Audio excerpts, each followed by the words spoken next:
Hello बच्चों, good morning. आज हम क्षेत्रमिति क्लास 10th का वृत्त सर्किल चैप्टर पढ़ने जा रहे हैं। सर्किल के विषय जितने अवधारणाएं हैं उसके फार्मूला है वो आज हम आपको बताएंगे। ये फार्मूला आप अगर कंठस्थ कर लेते हैं तो आपको यह क्षेत्रमिति चैप्टर बहुत आसान हो जाएगा। चलिए बिना देर के हुए हम आगे बढ़ते हैं। आगे बढ़ने से पहले आपको एक खास सूचना देना चाहते हैं कि अगर आप चैनल पर नए हो तो चैनल को सब्सक्राइब, लाइक और शेयर जरूर करें ताकि आपके लिए यह वीडियो उपयोगी साबित हो और अपने दोस्तों को भी उपयोगी साबित करने में मदद करे। ठीक है, चलते हैं आगे। देखिए, सर्किल वृत्त, तो वृत्त किसे कहते हैं? तो वृत्त का डिफिनेशन होता है ये निश्चित बिंदु है, निश्चित बिंदु है। इसे निश्चित दूरी लेकर के अगर इसके परितः घुमाएंगे कोई, ये जो बनेगा इस सर्किल बनेगा, वृत्त बनेगा। ये वृत्त का क्या होता है? परिधि। और ये जो हो गया, ये हमारा हो गया क्षेत्रफल।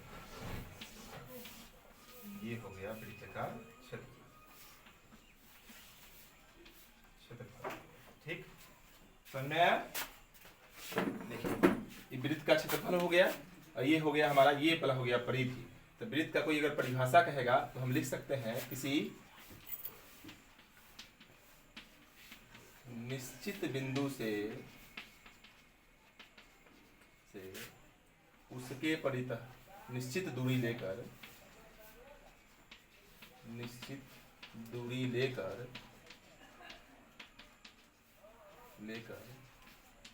खींची गई रेखा को वृत्त कहते हैं।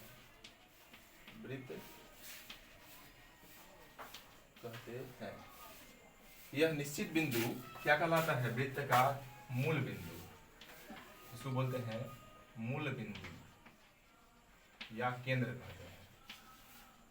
मूल बिंदु या केंद्र, ठीक है। अब वृत्त के क्षेत्रफल और परिधि के बारे में आप पढ़ चुके होंगे पहले पिछली कक्षा में। तो देखिए, वृत्त का क्षेत्रफल क्या, परिधि क्या इतना होता है? 2πr, और वृत्त का क्षेत्रफल πr², ये पढ़ चुके हैं। 9 तक के सिलेबस में ये है। और आगे हमको पढ़ना है क्या? वृत्त का त्रिज्यखंड,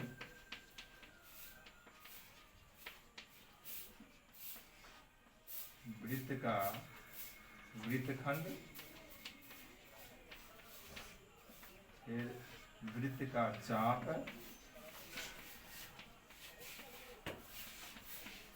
फिर लघु वृत्तखंड, इसी के अंदर आ जाएगा लघु वृत्तखंड। इसके अंदर लघु वृत्तखंड और दीर्घ वृत्तखंड, फिर लघु त्रिज्यखंड और दीर्घ त्रिज्यखंड, इसी के अंतर्गत आएगा लघु और दीर्घ। और फिर चाप की लंबाई, ये सब पढ़ना है मुझे।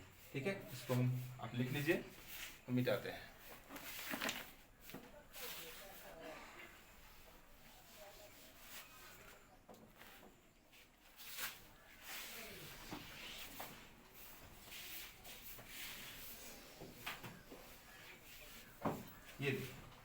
ये हो गया दो त्रिज्या के मध्य,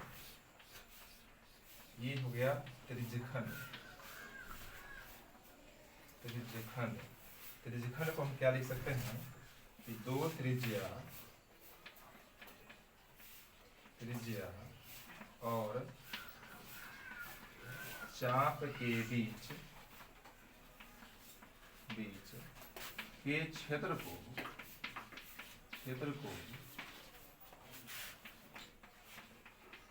त्रिज्यखंड का क्षेत्रफल कहते हैं। ठीक है, त्रिज्यखंड का क्षेत्रफल होता है,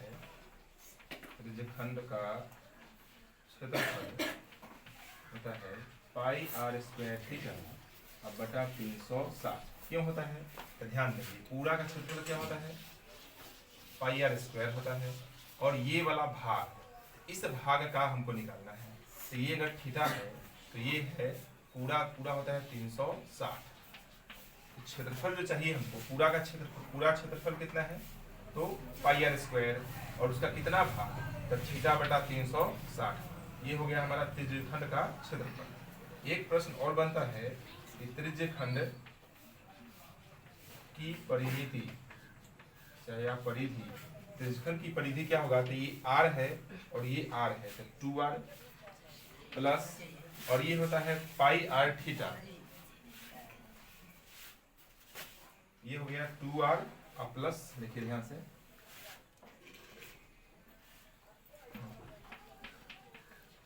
त्रिज्यखंड की परिधि 2r प्लस, और इसको बोलते हैं चाप की लंबाई। चाप की लंबाई कितना हिस्सा है, पूरा भाग, जिसे हम लोग 10वां में जैसे कल पहले क्लास में पढ़ चुके हैं कि इसे अगर रहता है एक भाग कलर किया हुआ हो तो कलर किए हुए भाग बताता है, तो भाग लिखना होता है, क्या वो कलर है, एक भाग कलर किया हुआ है, टोटल कितने भाग हैं, तो 1 2 3 4 5 6, तो बटा में 6 लिखते हैं, इस तरह से भाग होता है।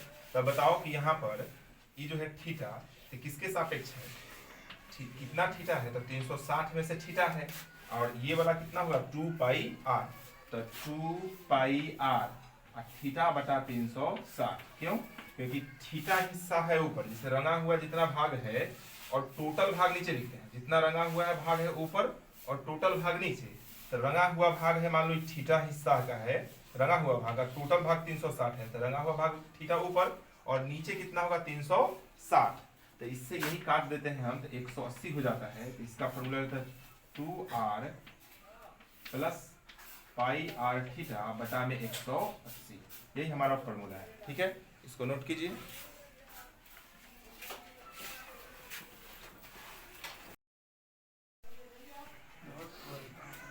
देखिए आगे है वृत्त का वृत्तखंड, वृत्त का वृत्तखंड, तो वृत्तखंड क्या होता है, तो जीवा और चाप के बीच के क्षेत्र को वृत्तखंड का क्षेत्रफल कहते हैं, जिसे ये हो गया वृत्त, अब वृत्त का ये त्रिज्या हो गया, ये हो गया जीवा, ये क्या है जीवा, और ये क्या है चाप, इसके बीच जो क्षेत्र है इसी को कहते हैं हम वृत्त का वृत्तखंड, इसी का नाम है वृत्तखंड, वृत्तखंड यही, ठीक है। तो क्या कहेंगे इसका, अगर डिफिनेशन कोई पूछेगा तो जीवा और ये चाप के बीच जो क्षेत्र है उसको कथी कहते हैं, वृत्तखंड का क्षेत्र, ठीक। अब वृत्तखंड का क्षेत्रफल का फॉर्मूला क्या होता है, वृत्तखंड का क्षेत्रफल होता है r² इंटू पाई थीटा बटा 360 माइनस हाफ साइन,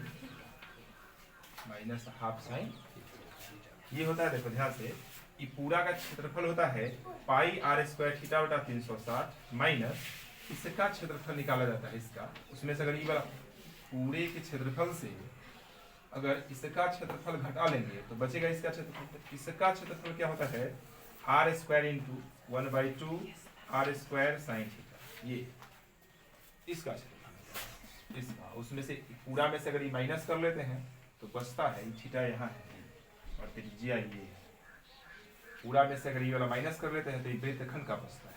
अगर कोई कहे कि दीर्घ वृत्तखंड का क्षेत्रफल निकालिए, दीर्घ वृत्तखंड का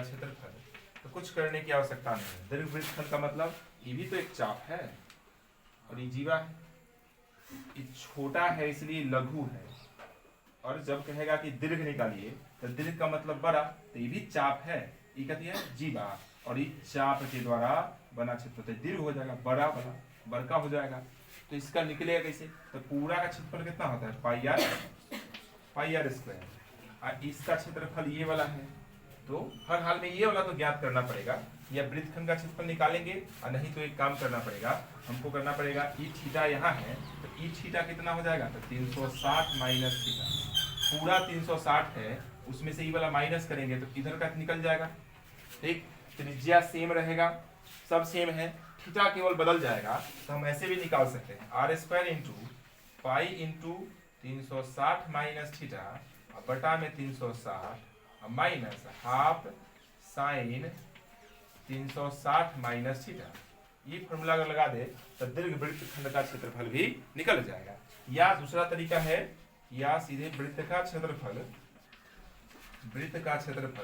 माने पूरा वृत्त के क्षेत्रफल से अगर इसका क्षेत्रफल अगर हम माइनस कर लेंगे तो बचेगा, तो क्या होगा, दीर्घ वृत्त खंड का क्षेत्रफल।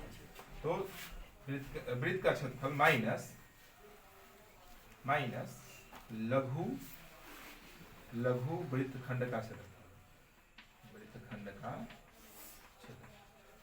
ऐसा किया जा सकता है। एक क्वेश्चन हम आपको देते हैं, बनाइए सर। एक क्वेश्चन देते हैं, देखो एक क्वेश्चन रहेगा, यदि वृत्त की त्रिज्या 7 सेंटीमीटर और उसके द्वारा केंद्र पर अंतरित कोण 60 डिग्री है, तो 30 डिग्री कर देते हैं, 30 डिग्री है, तो वृत्त के लघु वृत्तखंड का क्षेत्रफल ज्ञात करें। लघु वृत्तखंड का क्षेत्रफल ज्ञात करेंगे। ठीक, इसको बनाइए तो जल्दी से, जल्दी बनाओ।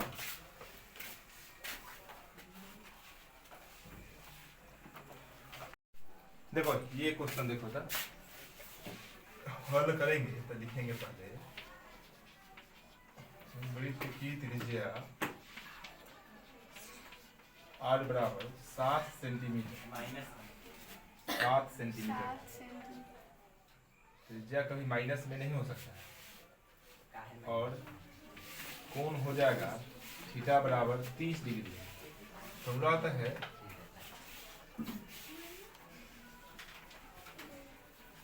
वृत्तखंड का क्षेत्रफल R square into pi theta बटा 360 minus half sine theta. R square का मतलब 7 सेंटीमीटर का स्क्वायर, पाई थीटा यानी पाई बटा में 22 बटा में 7, और थीटा हो गया 30 डिग्री, तो 30 बटा 360 माइनस हाफ साइन 30 डिग्री। ठीक है, कटेगा 0 से 0, 12 तिया 36, 6 दूना 12, 11 दूना 22, 7 सत्ते 49 हो जाएगा सेंटीमीटर स्क्वायर। इस जगह 11 बटा में 7 छक 42 माइनस हाफ, और साइन 30 का मान होता है 1 बटा 2, फिर 49 सेंटीमीटर स्क्वायर 42, और 4 का लघुत्तम एलसीएम करोगे तो होगा 84, 42 दूना 84 तो 21 दूना, यानी 11 दूना 22 हो जाएगा, माइनस फिर 4 तो 21 चौका 84 तो 21 हो जाएगा। यहाँ पे इसको मिटा देते हैं क्वेश्चन को। 49 सेंटीमीटर स्क्वायर गुना 1 बटा में 84, ये 7 सत्ते 49, 12 सत्ते 84, यानी 7 बटा में 12 सेंटीमीटर स्क्वायर, ये हो गया हमारा। ठीक है, लिखो इसको तेजी से लिखो, या स्क्रीनशॉट ले लो। हाँ ठीक है, देखो आगे बढ़ते हैं। आगे है वृत्त का चाप, चाप का अर्थ होता है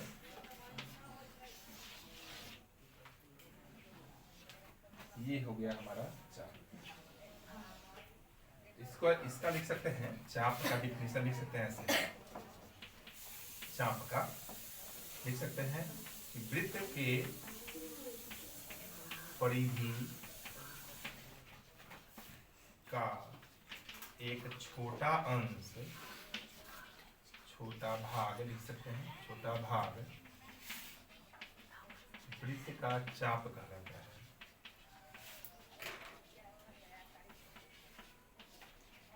वृत्त का परिधि है, इसका छोटा सा भाग है, हिस्सा है, उसको कथी कहेंगे हम? वृत्त का चाप। तो वृत्त का चाप बराबर होता है, देखो ध्यान से, ई है थीटा। तो कितना हिस्सा? इस पूरे परिधि का कितना हिस्सा? तो थीटा बटा जिसे चाप की लंबाई एल से सूचित करते हैं। चाप की लंबाई एल से सूचित करते हैं। थीटा बटा 360 माने पूरा 360 में कितना हिस्सा? थीटा। और किसका? तो 2 पाई आर का, इससे कट जाएगा तो 180, यानी पाई आर थीटा बटा में 180। ये होता है चाप की लंबाई। चाप की लंबाई, अगर चाप की परिधि कोई कहेगा, चाप की परिधि है, चाप की परिधि निकालना बड़ा कठिन है। इसकी परिधि, हाँ, चाप की परिधि है, चाप की लंबाई हो गया। अब एक क्वेश्चन इस पर बना सकते हैं। एक क्वेश्चन होगा, यदि किसी वृत्त की त्रिज्या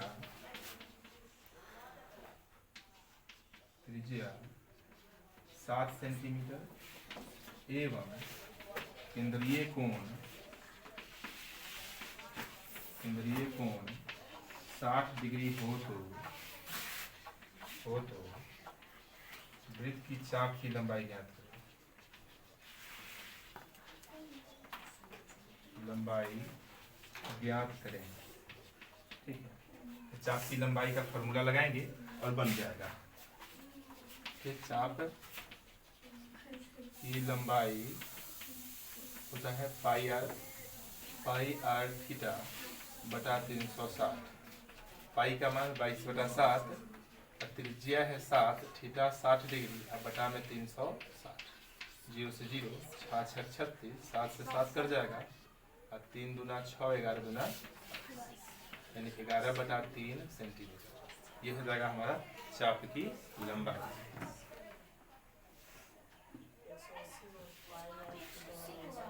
हाँ, अच्छा, पाई आर थीटा बटा 180 ना। हाँ, 0 से 0, 6 3 18 कटेगा, अब नहीं कटेगा ना, तो कितना हो जाएगा? 22/3। ठीक है, ये हो जाएगा। हम 360 रख दिए हैं, ठीक है। हाँ, फॉर्मूला में 180 है। चलो ठीक है। इसका एक और फॉर्मूला होता है, थीटा बराबर, एक होता है फॉर्मूला थीटा बराबर एल बटा आर। तो जब आर एल निकालेंगे तो एल बराबर होता है theta into R. Theta into R, तो थीटा का मान हो गया 60 डिग्री और आर का मान हो गया 60, पर डिग्री में नहीं, थीटा का मान चाहिए रेडियन में। तो रेडियन में होता है वैल्यू, डिग्री को रेडियन बदलने के लिए पाई बटा 180 से करते हैं गुना। पाई बटा 180 से गुना, तो ये 6 3 3 मतलब कट जाएगा, तो 7 बटा हो गया 3, और पाई का मान रखेंगे रेडियन में, तो 22/7 तो कट जाएगा, तो 22/30। और ये क्लास 12 का प्रश्न होता था, इसे बनाएंगे। और ये 10th का है, तो 10th का लिए फॉर्मूला ये है। क्लास 12 का फॉर्मूला क्वेश्चन आता था, इसे बनाएंगे, ठीक है। लिखो इसको जल्दी से। चलिए आगे आप क्वेश्चन आप लोग बनाइएगा अपने बुक से, और जो भी समस्या होगा, ये व्हाट्सएप नंबर है मेरा 8877537371। इस पर व्हाट्सएप कीजिएगा, और आप इस वीडियो को शेयर, लाइक, सब्सक्राइब जरूर करें, ठीक है। धन्यवाद। आज के लिए इतना है।